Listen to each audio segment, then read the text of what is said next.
Good morning students, class third, subject Hindi, part 3, लालच बुरी बलाय। इसमें 3 भाई है, राघव, धवल और अनिल। ठीक है।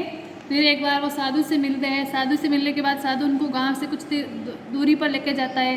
फिर राघव जो बड़ा भाई है उसको जो है वो बोलता है आपको क्या चाहिए, तो वो साधु उनको उपहार में उसमें आशीर्वाद में जो है कुछ फूल धरती पे बिखेरते हैं, जिससे वो धरती उपजाऊ बन जाती है। फिर जो है लालच, राघव के मन में और लालच आ जाता है, तो वो बोलता है इसमें अच्छी फसल हो तो होगी या नहीं होगी।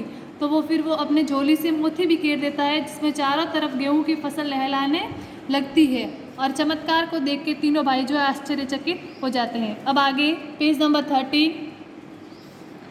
सन्यासी ने राघव से कहा कि तुम्हारी मनोकामना पूरी हो गई, अब तुम इस फसल की कटाई करो और गेहूं बेचकर धन कमाओ। यह कहकर सन्यासी दोनों भाइयों के साथ आगे चल दिया। सन्यासी ने उसको आशीर्वाद दिया, जिससे बहुत सारी गेहूं की फसल हो गई। तो सन्यासी ने कहा अब तुम्हारी मनोकामना पूरी हो गई, तुम इस फसल को काटो, उसे बाजार में बेचो और इससे धन कमाओ। फिर सन्यासी दोनों भाइयों को लेकर आगे बढ़े। कुछ दूर आगे चले तो उन्हें एक भेड़ दिखाई दी। उस भेड़ को देखते ही धवल ने कहा मैं पशुपालन का काम करना चाहता हूँ, मेरी इच्छा है कि मेरे पास बहुत सी भेड़ें हो। फिर उस भेड़ को देखते ही उसके दूसरे नंबर भाई ने कहा धवल ने कि मैं पशुओं का काम करना चाहता हूँ, तो मेरी इच्छा है कि मेरे पास बहुत सारी भेड़ें हो और मैं उन भेड़ों का मालिक बनूँ। धवल का इतना कहना था कि सन्यासी ने झोली से मोती निकाले और धरती पर बिखेर दिए। देखते ही देखते ढेर सारी भेड़ें सामने खड़ी हो गई। अब सन्यासी और अनिल आगे चल दिए। फिर सन्यासी ने क्या किया, अपनी झोली से मोती बिखेरे और वहाँ पे देखते देखते बहुत सारी भेड़ें हो गई। फिर वो दोनों, अब तीसरे भाई अनिल को लेकर सन्यासी आगे चला। चलते चलते वे बहुत दूर निकल गए। फिर एक स्थान पर वे कुछ समय के लिए रुके। काफ़ी टाइम तक चले। फिर एक स्थान पर वो थक गए तो रुके। सन्यासी और अनिल काफ़ी थक चुके थे। वहाँ उन्होंने ठंडा मीठा पानी पिया।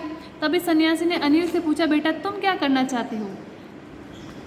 तो रुके, उसके बाद उन्होंने पानी पिया। तो उन्होंने अनिल से पूछा कि बेटा तुम क्या करना चाहते हो। अनिल ने कहा कि वह फूल उगाना चाहता है। सन्यासी ने झोली में से मोती निकाले और उन्हें धरती पर बिखेर दिए।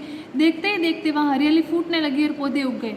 फिर सन्यासी ने अपनी झोली से मोती निकाले और उधर बिखेर दिए और सब जगह पे फूल और फूल, हरियाली हरियाली हो गई।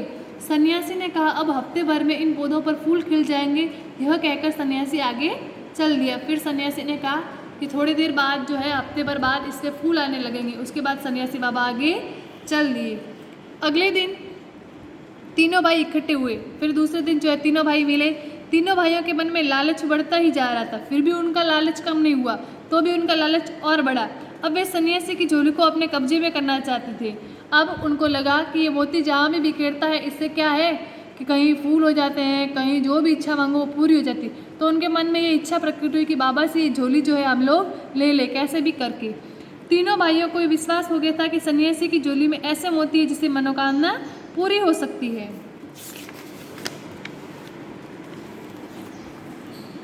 अब तीनों भाई अपना कामकाज सब छोड़कर एक सन्यासी को ढूंढने में लग गए। अब तीनों भाइयों को तो सिर्फ वो सन्यासी और उसकी झोली से मतलब है, क्योंकि उसकी झोली में जो मोती है उससे क्या हो जाता है, उनकी मनोकामना पूरी हो जाती है, ऐसे उनको लगता है। फिर वो उनको बाबा को वापस ढूंढने लगे। उनको ढूंढते ढूंढते कई दिन लगे। काफ़ी दिनों तक उन्होंने ढूंढा, फिर भी उनको नहीं मिले। परंतु वो सन्यासी उन्हें नहीं मिला। काफ़ी दिनों तक उन्होंने ढूंढा, हर जगह ढूंढा, लेकिन उनको वो सन्यासी नहीं मिले। अब तो उनकी उम्मीद भी टूट गई थी। फिर उनकी उम्मीद टूट गई कि अब वो बाबा हमें वापस नहीं मिलेंगे। तीनों वापस अपने गांव की ओर चल दिए। गांव पहुंचकर उन्होंने देखा ठीक प्रकार से देखभाल न होने के कारण सारी फसल नष्ट हो गई। अब वो गांव पहुंचे अपने अपने स्थान पर, तो पहले ने देखा कि उसने देखभाल नहीं की इतने टाइम तक, तो उसकी सारी फसल जो है नष्ट हो गई। फिर दूसरे ने देखा कि उसकी जो सारी भेड़ें हैं वो मर गई है, क्योंकि उनको खाना पानी नहीं मिला, तो वो भेड़ें जो है सूख के मर गई। और तीसरे ने देखा कि उसके फूल का जो बगीचा है वो भी फूल सारे सूख गए हैं। अब न तो गेहूं की फसल थी, न भेड़ें थी और न फूलों के बगीचे थे। तीनों भाई अपने आप को कोसने लगे, परंतु अब कोसने से कुछ मिलने वाला नहीं था। अब तीनों भाइयों को अपने ऊपर पछतावा होने लगा कि अगर हम नहीं गए होते तो ये ऐसा नहीं होता। एक दूसरे को कोसने लगे। अगर वे अधिक लालच नहीं करते तो सन्यासी द्वारा दी गई उपजाऊ भूमि, भेड़ों और फूलों के बगीचे से मालिक होते और सुखमय जीवन बिता रहे होते। इसमें क्या है कि अगर उन्होंने ज़्यादा लालच नहीं किया होता, सन्यासी को ढूंढने नहीं गए होते, तो देखो उनकी जो फसल है वो अच्छी होती, बाजार में बिकती तो खूब सारे पैसे आते, जिससे वो मालिक बन जाता। दूसरा जो है भेड़ों का व्यापार करता, तो उससे वो भेड़ों का मालिक बनता, उसके पास खूब सारे पैसे आते।